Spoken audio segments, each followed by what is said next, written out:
Di dalam acara Khadijah Club 2022 yang diselenggarakan dengan hikmah Isra Mi'raj tingkatkan kepemimpinan ekonomi umat, ya insya Allah mudah-mudahan acara ini banyak membawa manfaat buat kita semua. Salawat serta salam tercurah ke hadapan junjungan baginda Nabi besar Muhammad sallallahu alaihi wasallam. Mudah-mudahan berkat salawat yang kita baca menjadi pembuka pintu syafaat besok di yaumil kiamah. Amin ya rabbal alamin. Ibu-ibu, para ustazat, para pimpinan daripada ICMI yang insya Allah semua berada dalam kondisi sehat walafiat. Alhamdulillah, pada hari ini kita berada di akhir-akhir bulan Rajab yang mulia, yang mana di dalam bulan Rajab yang mulia ini ada satu peristiwa yang sangat agung, peristiwa besar yang dialami oleh baginda Nabi besar kita Muhammad sallallahu alaihi wasallam, yaitu peristiwa Isra dan Mi'rajnya Nabi besar Muhammad sallallahu alaihi wasallam. Maka ibu hadirat sekalian, perjalanan Isra dan Mi'raj, mungkin kita semua sudah paham bahwa Isra artinya perjalanan dari Masjidil Haram ke Masjidil Aqsa, kemudian Mi'raj, Nabi dimi'rajkan oleh Allah naik sampai ke 7 lapis langit, sampai ke satu tempat yang sangat tinggi, Sidratil Muntaha.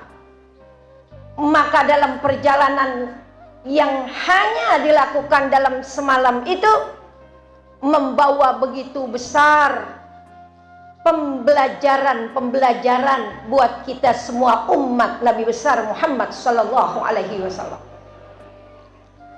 Banyak sekali perjalanan Isra dan Mi'rajnya Nabi yang menjadi pembelajaran buat kita semua, yang semuanya dapat kita lihat menjadi bukti-bukti dari kebesaran Allah Subhanahu wa taala. Di antara lain, di dalam perjalanan Isra dan Mi'raj Nabi kita begitu syarat dengan pembelajaran kepemimpinan. Kaitannya dengan kepemimpinan Rasulullah sallallahu alaihi wasallam, beliau adalah teladan bagi kita umat manusia. Laqad kana lakum fi Rasulillahi uswatun hasanah. Maka kalau kita ingat, setiap diri kita sebagai manusia adalah seorang pemimpin. Karena sebagai seorang pemimpin, maka kita pun masing-masing nanti akan diminta pertanggungjawaban kita di hadapan Allah Subhanahu wa taala. Kita sebagai manusia, mau laki mau perempuan, masing-masing adalah sebagai seorang pemimpin yang mungkin dibedakan hanya dalam ruang lingkup kepemimpinan kita saja. Kita menjadi pemimpin bukan hanya di dalam keluarga kita sebagai unit terkecil dalam hubungan kita kepada sesama manusia, maka ruang lingkup bisa menjadi besar dalam kehidupan bermasyarakat. Maka marilah kita siapkan diri kita masing-masing, karena memang setiap manusia diciptakan oleh Allah untuk mengemban fungsi kepemimpinan. Kita sebagai ibu di rumah memimpin roda rumah tangga yang kita jalankan setiap harinya. Di tengah masyarakat pun demikian. Bahkan kita jadi pemimpin buat diri kita sendiri. Makanya Nabi bilang, kullukum ra'in wa kullukum mas'ulun ar-ra'iyatihi. Peristiwa perjalanan Nabi dalam Isra dan Mi'raj ini mempunyai 3 isyarat kepemimpinan. Yang pertama, isyarat itu adanya perubahan arah kepemimpinan dari jahiliyah kepada kepemimpinan yang dipimpin oleh baginda Nabi, minaz zulumati ila nur. Itulah yang dibawa oleh Nabi, menerangi jalan kehidupan kita sebagai umat manusia. Alhamdulillah. Yang kedua, isyarat yang kita lihat di dalam perjalanan Isra dan Mi'rajnya Nabi kita adalah kepemimpinan yang manusiawi yang ada di dalam kepemimpinan seorang teladan Nabi besar Muhammad sallallahu alaihi wasallam. Ketika beliau berada di Baitul Maqdis, malaikat Jibril menawarkan 2 minuman di hadapan baginda Nabi. Satu adalah minuman susu, satu lagi minuman khamar. Maka pada saat ditawarkan oleh malaikat Jibril ke hadapan Nabi Yuna Muhammad sallallahu alaihi wasallam, maka Nabi memilih susu. 2 minuman yang ditawarkan oleh malaikat Jibril ke hadapan beliau.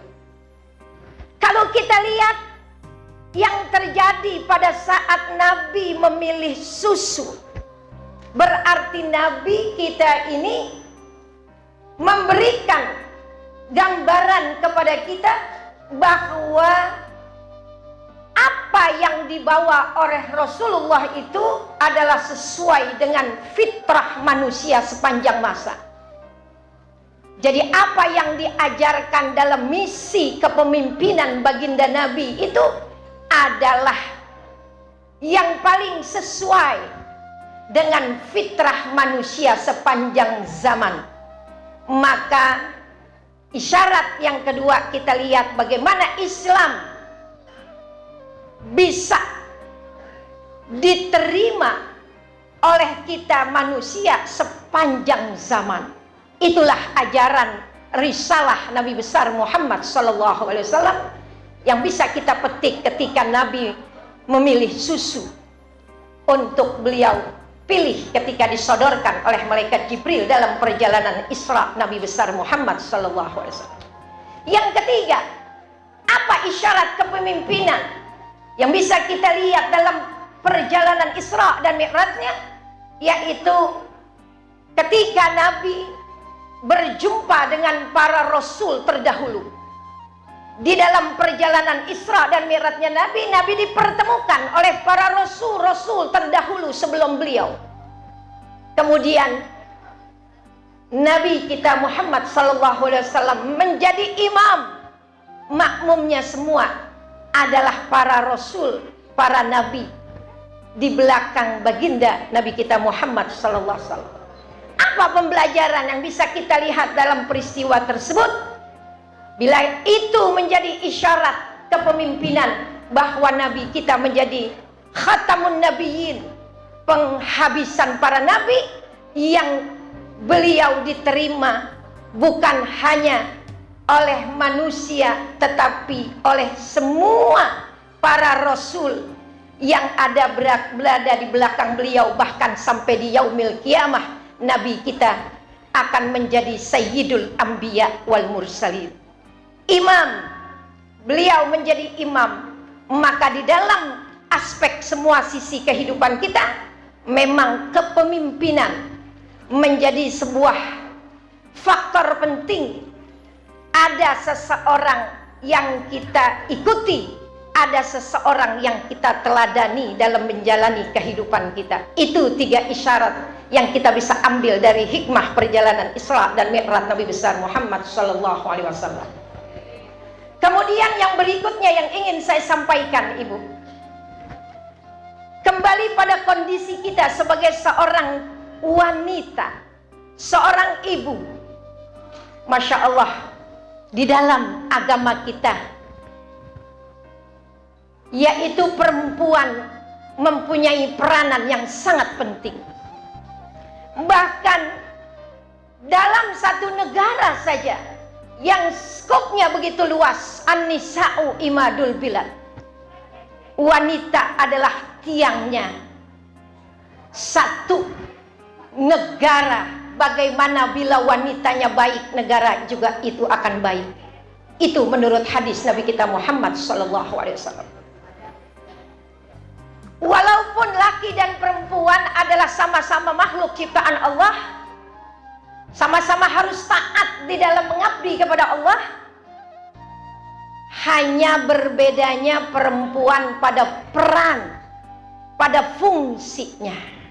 Tetapi tingkat ketaatan perempuan dan laki adalah sama untuk diperintah taat kepada Allah dan Rasulnya. Tetapi dibedakan hanya pada peran dan fungsinya. Maka bagaimana kita harus mempersiapkan diri untuk menjadi wanita-wanita Islam, wanita-wanita muslimah yang tangguh, yang bisa menjawab tantangan zaman, yang bisa berada dalam kondisi yang bagaimanapun. Maka perlu persiapan-persiapan yang kita siapkan dalam diri kita masing-masing. Maka ibu-ibu hadirat jamaah sekalian, apa kewajiban wanita dalam Islam? Yang pertama adalah kewajiban kita sebagai hamba Allah. Masing-masing kita punya kewajiban kehadirat Allah Subhanahu wa Ta'ala. Yang kedua, apa kewajiban wanita-wanita muslimah di dalam agama kita? Yang kedua adalah kewajiban kita sebagai khalifah fil ard. Bagaimana kita sebagai bunda-bunda yang salihah, yang bisa menjaga dan melestarikan apa-apa yang telah diberikan nikmat oleh Allah Subhanahu wa Ta'ala dalam skop paling terkecil keluarga kita. Bagaimana kita bisa merealisasikan bahwa fungsi kita, peran kita sebagai khalifah fil ard. Kemudian bagaimana kita berada di dalam lingkup masyarakat dan seluruh sekitar umat manusia. Yang ketiga, apa kewajiban daripada wanita muslimah di dalam Islam? Yaitu kewajiban kita sebagai istri. Sebagai istri yang begitu banyak juga kewajibannya, bagaimana kita harus diatur di dalam agama syariah kita untuk taat kepada suami kita sepanjang dia tidak mengajak kita dalam maksiat. Itu juga menjadi kewajiban kita sebagai seorang wanita muslimah. Yang berikutnya, kewajiban kita sebagai ibu. Masya Allah, kewajiban kita sebagai ibu bagi anak-anak kita di rumah. Pantas saja kalau Nabi kita berkata, seorang ibu adalah madrasah yang paling utama dan pertama. Pertama kali anak mendapatkan pendidikan dari seorang ibu. Bagaimana seorang ibu bisa mencetak generasi-generasi emas di masa yang akan datang? Itu terletak dari bagaimana ibu bisa mendidik anak-anaknya tunas-tunas agama dan bangsa. Maka di pundak kita semua ibu-ibu muslimah mempunyai tanggung jawab yang besar, bukan hanya membesarkan anak, tetapi memberikan pendidikan yang cukup, menanamkan keimanan yang kuat di dalam hanubari anak-anak kita sebagai bekal hidup dalam gelombang kehidupan dunia yang Masya Allah. Iman ditanamkan kepada anak kita, kemudian kita besarkan anak kita dari rezeki kita yang halal, kemudian diberikan pendidikan yang cukup agar tidak tertinggal dengan orang-orang yang lain di luar agama kita, karena di tangan ibulah pendidikan yang paling utama. Al-ummu madrasatul ula. Maka kita sebagai ibu berarti mempersiapkan diri. Bagaimana bisa memberikan yang terbaik buat anak-anak kita. Walaupun ujiannya besar, pasti tantangannya besar, maka kita harus belajar sebagai seorang ibu. Ternyata juga tidak cukup hanya berada di dalam rumah saja tanpa meningkatkan kualitas, karena masing-masing kita pasti mempunyai kelebihan. Likulli syai'in maziyah. Segala sesuatu dari kita pasti mempunyai kelebihan. Pasti dengan skill, kemampuan kita tingkatkan. Kemudian kita masih pengen punya semangat untuk belajar meningkatkan kualitas kita sebagai seorang ibu. Karena tanpa bekal ilmu akan sulit kita menghadapi daripada generasi-generasi yang akan kita cetak menjadi generasi-generasi yang dikatakan sekarang generasi milenial, yang begitu syarat dengan kemajuan teknologi. Maka ibu hadirat sekalian, apalagi di era pandemi ini, kalau kita lihat, Masya Allah, banyak ternyata ibu-ibu yang tangguh, yang membantu bagaimana ikut serta menjalankan roda kehidupan rumah tangga, saling bahu-membahu untuk bisa berada dalam taraf kehidupan yang diinginkan. Maka dengan adanya kita kumpul berada di tempat komunitas seperti ini, organisasi-organisasi yang bisa kita saling mendukung, saling memberikan masukan, sering memberikan kebaikan satu sama lain. Apalagi di majelis-majelis taklim, tempat berjumpanya ibu-ibu semua, saling bisa berbagi pengalaman, saling bisa menaikkan daripada keadaan ekonomi kita. Bagaimana dengan handphone yang ada di tangan ibu semua ini, walaupun menjadi ujian buat kita, ujian buat anak-anak kita, tetapi mari kita ambil sisi positifnya, bahwa di dalam handphone ini kita bisa meningkatkan ilmu, bisa kita tahu bagaimana memanfaatkan media sosial, baik itu Facebook, Instagram dan sebagainya, sebagai sarana silaturahmi, sarana meningkatkan UMKM. Bagaimana kita meningkatkan perekonomian kita juga bisa di-share lewat handphone yang kita punya. Kita manfaatkan bagaimana meningkatkan perekonomian kita bisa lewat media marketplace, ataupun apa yang ada di dalam fasilitas GoFood, GrabFood dan sebagainya. Jadikan itu sebagai satu sarana untuk memajukan daripada ekonomi kita sebagai muslimah, wanita-wanita muslimah. Karena ibu-ibu hadirat sekalian, kita sebagai manusia ada 3 dasar dalam kehidupan kita. Yang pertama, pendidikan, itu dasar kehidupan kita. Kalau kita punya pendidikan yang cukup, insya Allah apapun yang kita lalui dalam kehidupan kita, kita sudah mempunyai bekal ilmu. Yang kedua, apa dasar kehidupan seorang manusia? Yaitu kesehatan. Kita diperlukan menjaga masing-masing kesehatan kita. Yang ketiga, tidak kalah penting yang dibahas pada hari ini adalah masalah ekonomi. Maka 3 dasar kehidupan dalam diri seorang manusia menjadi sangat penting. Maka jadikan kita sebagai seorang ibu untuk bisa mendidik anak-anak kita, generasi yang lebih baik daripada diri kita, bahkan generasi emas. Maka kita siapkan Bukan hanya dengan Isra Mi'raj ini kita tingkatkan iman Islam kita, bahkan dengan Isra Mi'raj ini kita tingkatkan kualitas kita, kualitas dalam hal ibadah, juga kualitas kita sebagai seorang ibu yang memimpin rumah anak-anak kita, murid-murid kita, anak-anak kita dalam rumah tangga kita. Bahkan bisa lebih skup keluarga, lebih dari skup keluarga itu kita berada di tengah-tengah masyarakat yang bermanfaat.